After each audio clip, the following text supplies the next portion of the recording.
নমস্কার বন্ধুরা, বাংলার কৃষকদের জন্য খুবই একটি সুখবর। এবার আপনাদের অ্যাকাউন্টে সরাসরি টাকা দিতে চলেছে। মুখ্যমন্ত্রী নিজে কিন্তু ঘোষণা করেছে, যারা বাংলা শস্য বীমা প্রকল্পের অধীনে আবেদন করেছিলেন খারিফ মরশুমে, তারা কিন্তু এবার টাকা পাবেন। চলুন এখনো পর্যন্ত যে আপডেট এসছে, কোন কোন জেলা টাকা পাবেন, ধানের যাদের ক্ষতি হয়েছে তারা কিভাবে টাকা পাবেন, সব তথ্য জানা গেছে।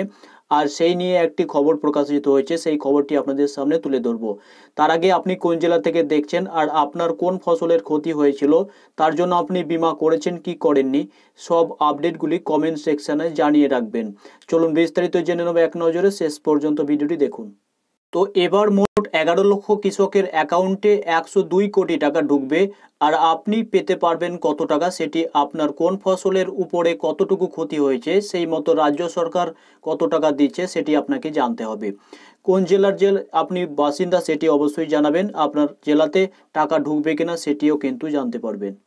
এখনো পর্যন্ত যে খবর জানতে পারা গেছে সেখানে দেখুন লেখা রয়েছে, শীঘ্রই রাজ্যের 11 লক্ষ কৃষকের ব্যাংক অ্যাকাউন্টে প্রায় 102 কোটি টাকা পাঠাতে চলেছে মমতা বন্দ্যোপাধ্যায়ের সরকার।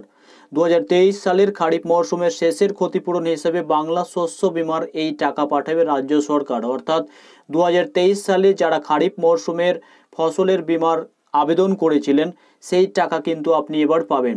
এবার এই যে ক্ষতিপূরণটি দেবে তারা কিন্তু উপগ্রহের মাধ্যমে যাচাই করা হয়েছে তাদের ফসলের কোথায় ক্ষতি হয়েছে কোথায় ক্ষতি হয়নি, সেই মতো যাচাই করে কিন্তু এবার জেলা স্তরে যাচাই প্রক্রিয়া চালিয়ে ক্ষতিপূরণের অঙ্ক কিন্তু তারা নির্ধারণ করে। আর সামগ্রিকভাবে এই প্রক্রিয়া একবারে শেষ পর্যায়ে এসে পৌঁছে গেছে। তাই ক্ষতিপূরণের যা অঙ্ক তারা পেয়েছে তাতে 102 কোটি টাকা এবার কিন্তু কৃষকদের অ্যাকাউন্টে ঢুকবে। আর এই ব্যাপারে কি জানিয়েছে দেখুন, যে কৃষিমন্ত্রী শোভনদেব চট্টোপাধ্যায় জানিয়েছেন, সবচেয়ে কম সময়ের মধ্যে ফসলের ক্ষতিপূরণ দেওয়ার একটি মডেল হয়ে উঠেছে মুখ্যমন্ত্রীর মস্তিষ্ক প্রসূত এই শস্য বীমা প্রকল্প। আরও একটি গুরুত্বপূর্ণ আপডেট আপনাদের জানতে হবে, যে এর আগে 2023 সালের 17 অক্টোবর 2,46,000 কৃষককে বাংলা শস্য বীমার অধীনে 200 কোটি টাকারও বেশি ক্ষতিপূরণ প্রদানের নিশ্চিত করেছিল রাজ্য সরকার। আর ওই দিন এই বিষয়টি নিয়ে টুইট করে মুখ্যমন্ত্রী মমতা বন্দ্যোপাধ্যায় কিন্তু জানিয়েছিল যে রাজ্যে বৃষ্টি কম হওয়ায় যারা ধান রোপণ করতে পারেনি তাদের এই ক্ষতিপূরণ দেওয়া হলো। অর্থাৎ এর আগে যেটি ক্ষতিপূরণ দিয়েছে সেটি যারা ধান বুনতে পারেননি অর্থাৎ রোপণ করতে পারেননি তাদের জন্য দিয়েছিল। আবার এখন যেটি দিবে অর্থাৎ আগামীতে যেটি আপনারা পাবেন সেটি কিন্তু যারা ধান বুনতে পেরেছিলেন অর্থাৎ রোপণ করতে পেরেছিলেন আর তারপরে বৃষ্টির জন্য আপনাদের ধানের কিন্তু ক্ষয়ক্ষতি হয়েছিল। আর সেই বৃষ্টিতে কৃষকদের চোখে কিন্তু জল এসেছিল, অনেক জেলাতেই কিন্তু এই রকম বিপুল ক্ষতি হয়েছিল কৃষকদের, ধান তারা উঠাতে পারেননি, বিক্রি করতে তো পারেনি।